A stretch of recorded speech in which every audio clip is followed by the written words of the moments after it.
The kitchen light flickered overhead, casting pale flashes across the room. A weak hum buzzed from the bulb. Andrew stood at the sink, leaning on one arm while scooping formula into a bottle with the other. The spoon clicked against the plastic. Some powder spilled onto the counter. His hands kept shaking. He poured warm water into the bottle, missed the mark, and water ran across the counter. The faucet kept running.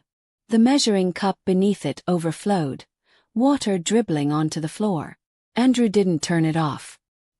His red eyes stayed fixed on the small baby seat near the fridge. Inside, tiny Lucas flailed. His face turned bright pink, fists curled tight, legs kicking. The cries came sharp and loud, cutting through the kitchen. His mouth opened wide, trembling with every wail. Andrew dropped to his knees and reached forward, holding the bottle toward him. "Come on, buddy, please." "Just a little," he said, voice low and dry. "Please, Lucas. Daddy needs you to eat." Lucas turned his head fast, mouth clamped shut. He let out a scream, kicked again and hit the bottle. It flew from Andrew's hand, hit the floor, and rolled under the cabinet. Andrew stayed on the floor. His arms hung at his sides. His chest rose quickly, shoulders tense. He stared up at the ceiling. His lips moved slowly. "Please, God. I don't know what else to do. I can't lose him too." The tap kept running. A puddle formed near his knee. He didn't move. He saw her again, Jessica. Her hand pale, resting in his palm at the hospital. Machines around her. The silence. Her eyes closed. Her body still. They were supposed to raise Lucas together. They had picked names. They had folded baby clothes. Now he was alone. Jessica was gone. Lucas, born early and small, barely cried in the hospital. Now he screamed all day. He wouldn't take the bottle. Not warm. Not cold. Not sweetened. Not even different brands. Andrew lifted the baby gently. He pressed him to his chest. His lips brushed Lucas's forehead. He rocked back and forth slowly, whispering something only Lucas could hear. But the baby didn't stop. His crying came out rough and painful. That night, long after the noise had died down, Andrew sat alone on the living room couch. One small lamp glowed behind him. His shirt was wrinkled. His hair stuck out. His laptop lit up. He stared at the keyboard. His thumbs moved, then stopped, then moved again. He opened the parenting group. He typed slowly, each word heavier than the last. "My name is Andrew. I'm a single father. My wife died after childbirth. My son Lucas was born premature. He won't take formula. I tried everything. Please, does anyone have breast milk to share? I'm willing to drive, to pay, anything. Please inbox me if you can help." He pressed send. He waited.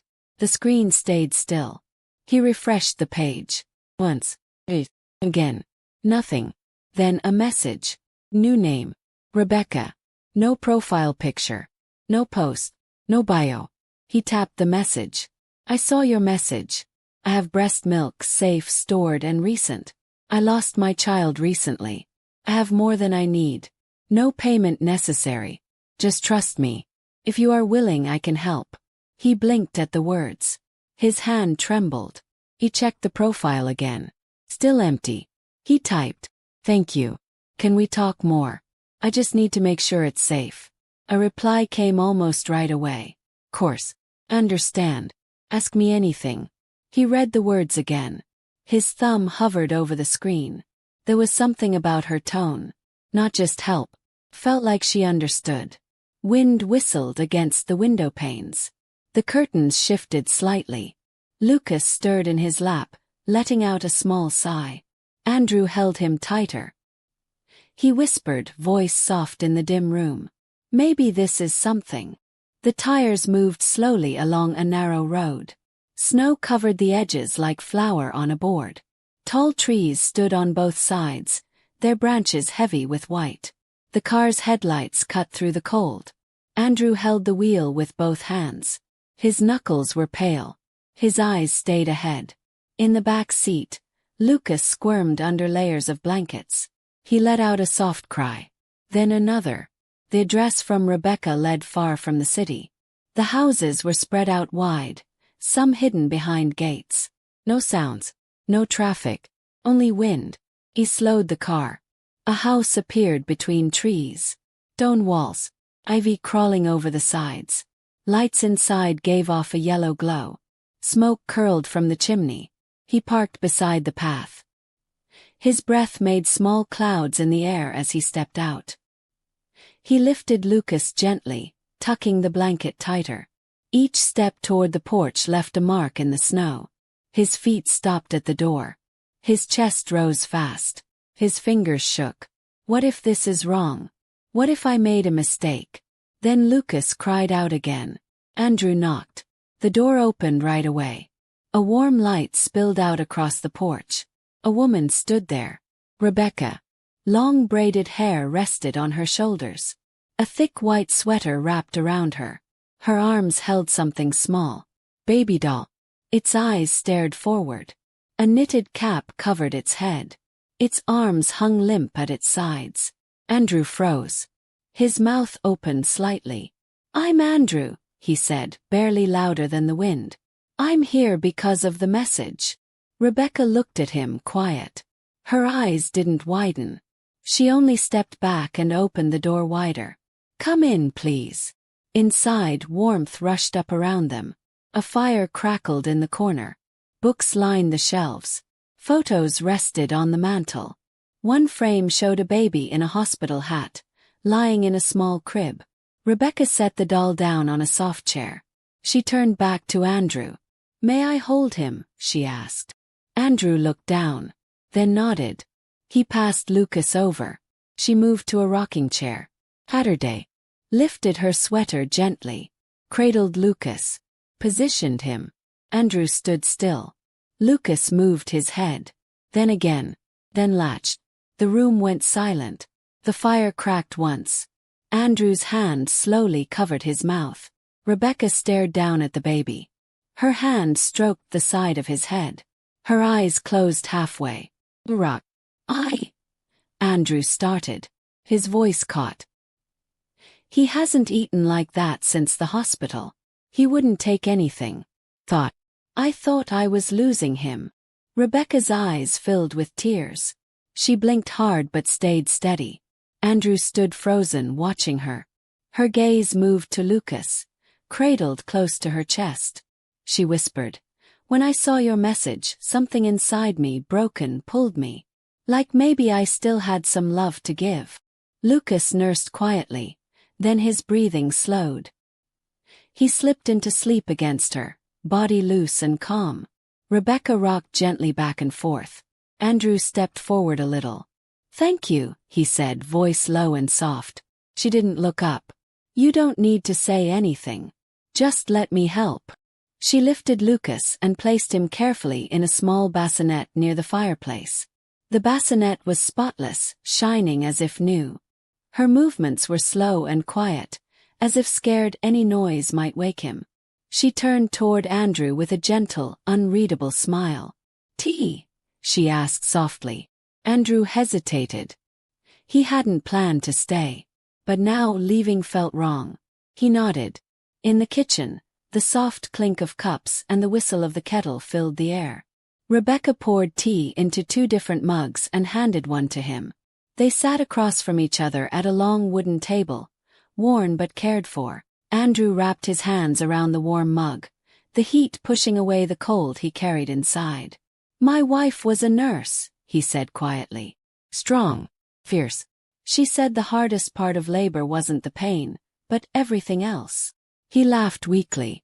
"She didn't make it. Bleeding after Lucas was born. They tried everything but they couldn't save her. She left us, me with Lucas all alone." Rebecca's fingers clenched slightly on her mug. "I'm so sorry," she said softly. Andrew stared into the swirling steam.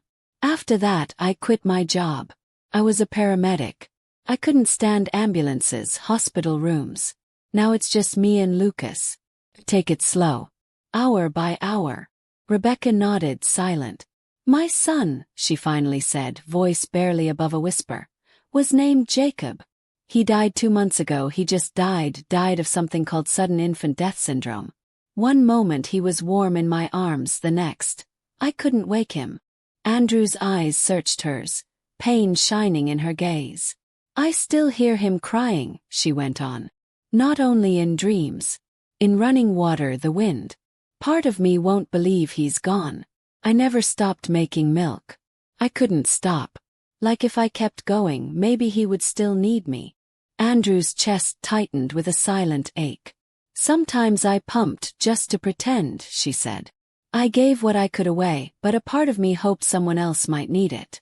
Not just frozen and forgotten. She looked at him, eyes glassy but steady. Andrew swallowed hard. I don't know how to ask this, he said, gripping his mug. Are you using my son to replace yours? Rebecca froze. For a moment, Andrew felt regret for asking. But the feeling had followed him since she took Lucas in her arms. The tenderness, the way she held him. Rebecca exhaled shakily. Tears spilled down her cheeks. No, she whispered. No, I'm not replacing him. Lucas is not Jacob. I don't want him to be. I just... She covered her face. I need a reason to keep going. Someone to pour my love into, since I don't know where else to put it. Her voice cracked. It hurts. To have all this care, all this milk, all this mothering instinct, and nowhere to send it. Andrew sat quietly. The kettle ticked softly as it cooled. Slowly he reached across the table, covering her hand with his. Not pity but understanding. I know what it's like to lose everything in one day, he said softly. But maybe we don't have to be alone. Rebecca's eyes widened. I don't know what this is, he continued. But Lucas needed you last night. And I think maybe you needed him too. In the flickering light of the kitchen, they sat close. 2 broken people holding a small, fragile hope.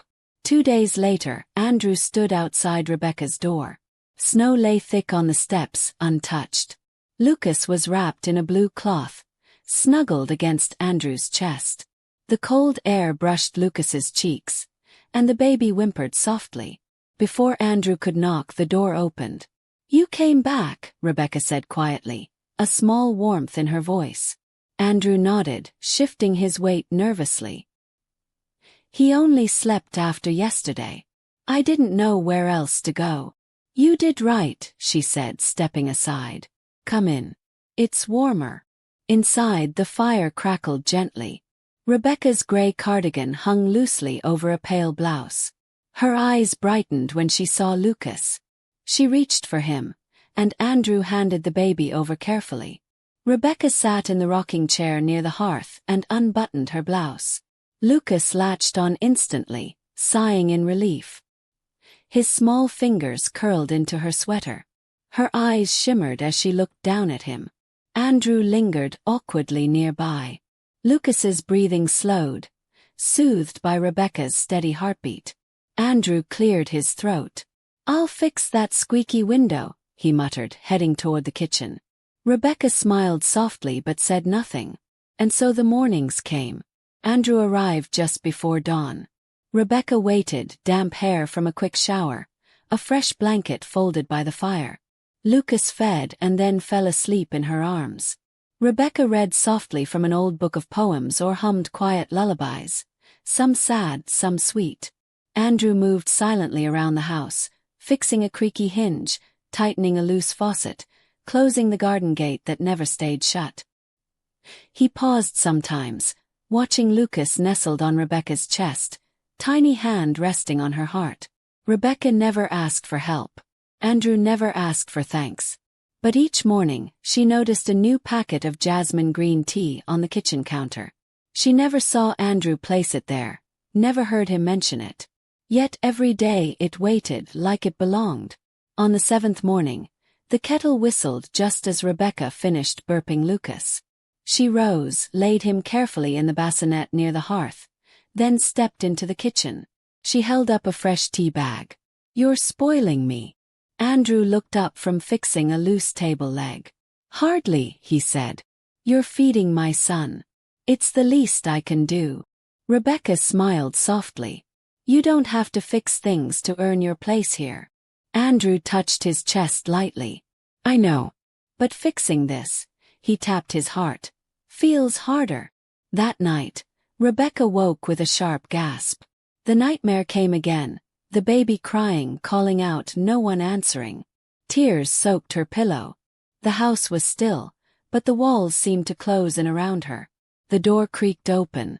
Andrew stepped in, holding Lucas close. The baby stirred, whimpering softly. Rebecca sat up, trembling. I didn't mean to wake anyone. Andrew crouched by her bed, reaching for her hand. His palm was warm, steady. I heard, he said softly. You're not alone tonight. Rebecca tried to speak, but the words broke. She leaned forward, resting her forehead on Andrew's shoulder. I keep hearing him cry, she whispered. Even when I'm awake. Andrew squeezed her hand. You've given Lucas comfort, he said softly. Now it's time for us to bring you some. Lucas made soft cooing sounds while Andrew held him close. Rebecca closed her eyes slowly. She leaned her head gently on Andrew's shoulder. Her body relaxed little by little.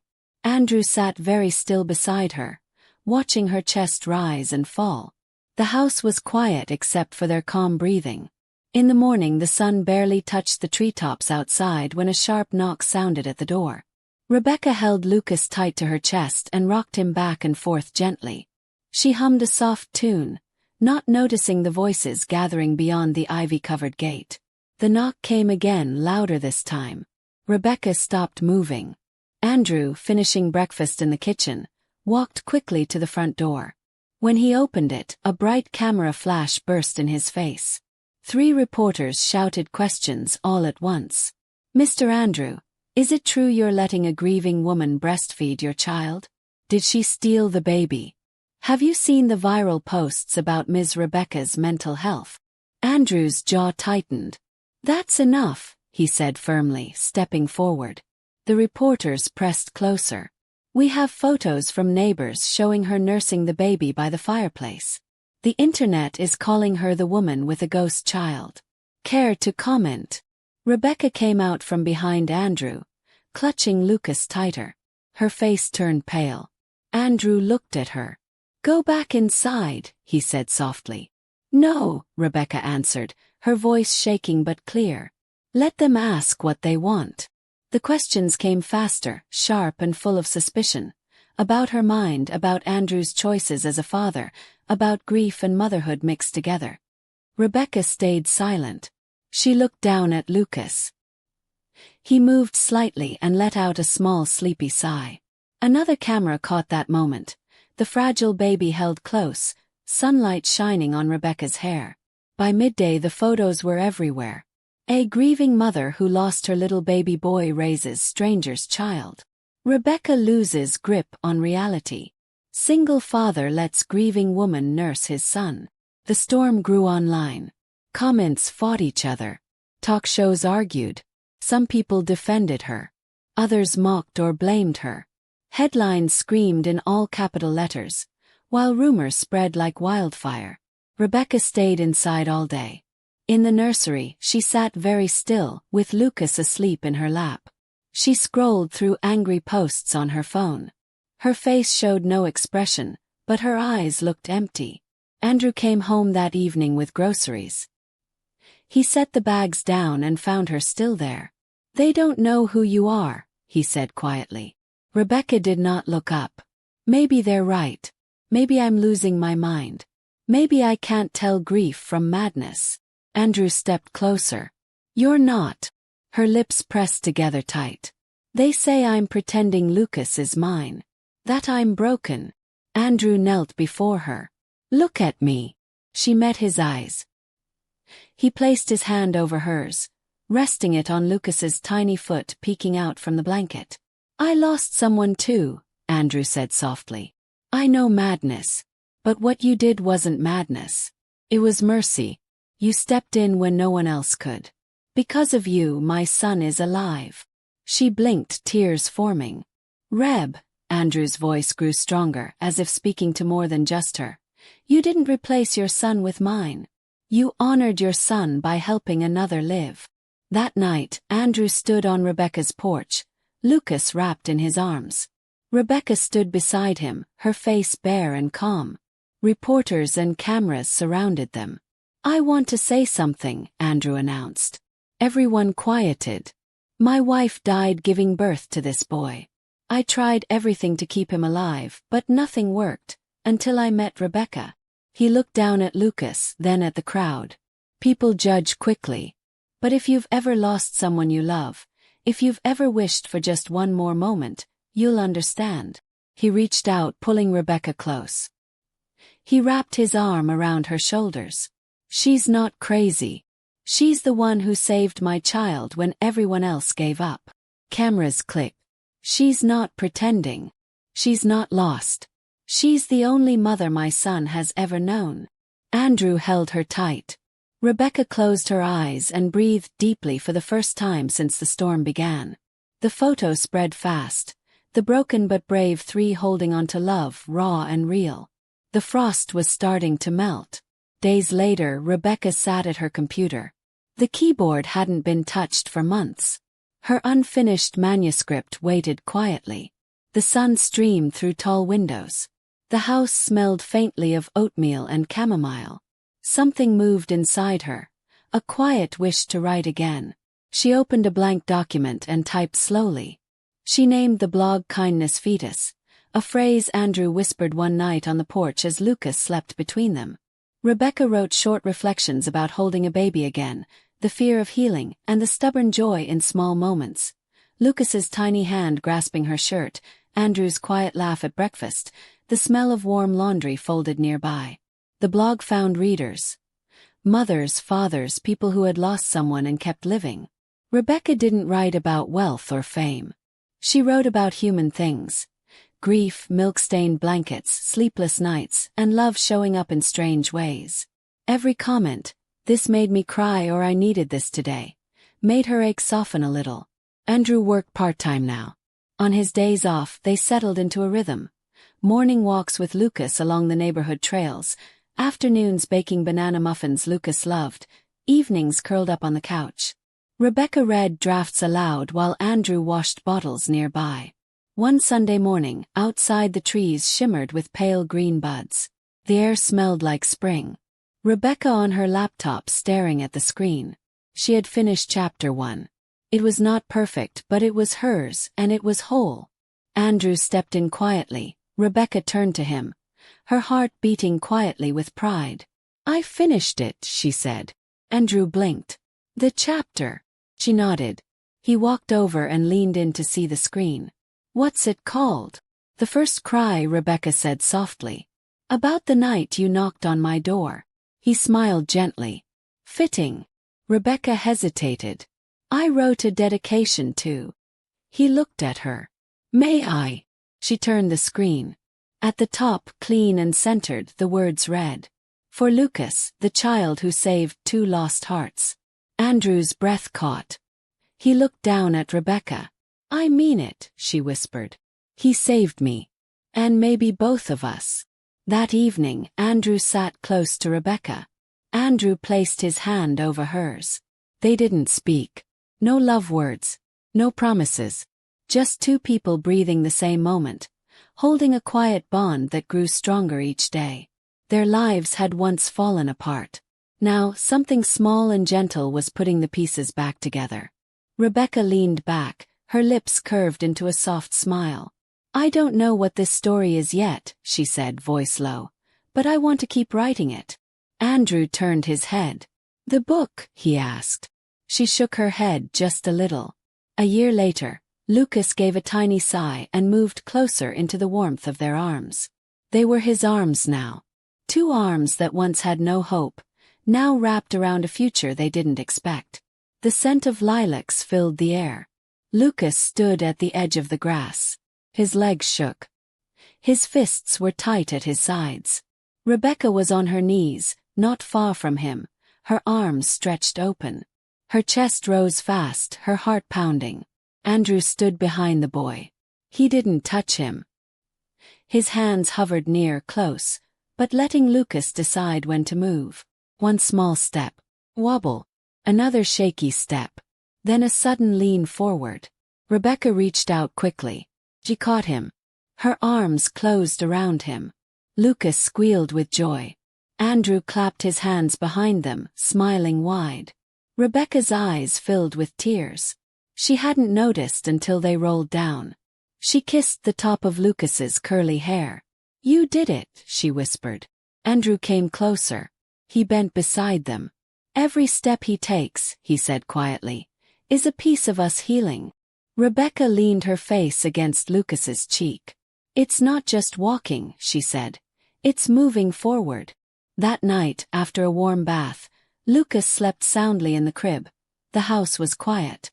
Rebecca walked slowly down the hall. She opened the door of a room that hadn't been touched in a year. Her son's room. Clouds and stars still floated on the walls. The crib stood neat and clean, but no child had rested there in many months. A soft lavender smell lingered.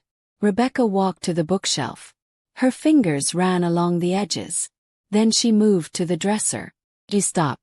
Her hand sat still on the top drawer. She pulled it open. Tissue paper rustled. Inside sat a tiny box. She knelt down on the floor and crossed her legs. Carefully she lifted the lid. Inside was a small bib white.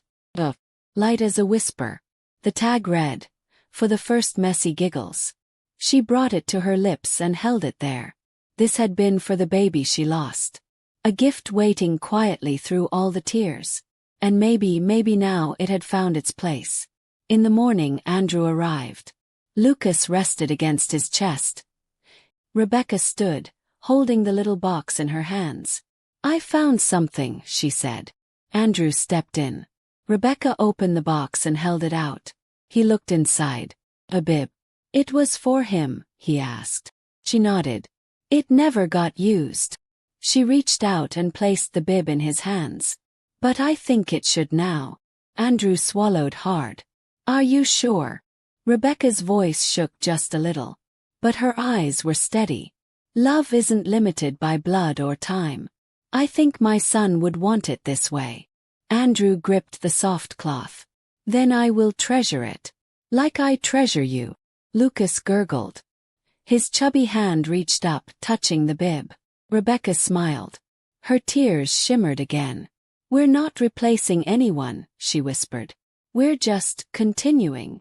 That afternoon they dressed Lucas in the bib. He walked around the kitchen. Cookie crumbs stuck to his hands. His little feet left tiny prints behind. His laughter filled the house. For the first time in a long time, silence was no longer king. The bookstore held a gentle smell of old paper and fresh hope.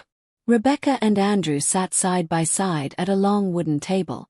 Yellow lights shone above. Their book, Kindness Fed Us, stood in neat stacks. The cover showed a man, a woman, and a child under one umbrella, holding hands. Lucas sat between them on a small chair. His legs swung. Crayons rolled across the table. His picture book lay open in front of him. People kept coming. Some were young couples. Some were single parents. Some were grandparents. Others were nurses or counselors. They had followed Rebecca and Andrew's story online. They came for the book. But they stayed for the faces behind the story. Rebecca signed a book and handed it to a young mother. The woman whispered, "Your story saved me." "Thank you." Andrew spoke gently to an old man. "I lost my wife," the man said. Andrew nodded. "Grief changes you," he said. "But kindness brings you back." The book told how they met. The hard days. The long nights. Tears. The quiet in the kitchen. The message from a stranger. The slow, gentle healing. Every chapter ended with a soft thought. The final line read, "Not all who give birth are mothers. Not all who lose a spouse must lose hope. Family doesn't need to be perfect. Just needs to be real." When the line of readers grew small, a young reporter came closer. A recorder was in her hand. "May I ask something simple?" she said. "But maybe important." Andrew smiled. "Ask anything." The reporter pointed toward the three of them. "What are you to each other now?" Rebecca looked at Andrew. He looked back. Lucas reached out and grabbed both their hands. Rebecca squeezed his tiny fingers. She smiled. "We are a family," she said softly. "Built from kindness. And a child who never said no to love." The reporter's eyes filled with emotion. "That's beautiful," she said. Rebecca leaned down and kissed Lucas's hair. Andrew placed his hand on top of hers. No one had ever called them husband or wife. No one had called her a stepmother. But none of that mattered. What they had was real. Outside, snow began to fall. Until Rebecca looked through the bookstore window. She remembered the day she opened her door to a man holding nothing but a crying baby. That had been the start of a new story. Now they had warmth. They had purpose. They had each other. The books were all signed. Lucas yawned and leaned into Andrew's chest. Rebecca packed her pens. Andrew lifted the boy. Together, hand in hand, they stepped outside into the snow. A family, not born but chosen. And as they walked, each breath they shared rewrote what love could truly look like. I hope you enjoyed today's story. If you did, subscribe to the channel so you don't miss more stories like this. Leave a like and comment below to share your thoughts. See you in the next video. And don't forget to share it with friends and family who love heartfelt tales.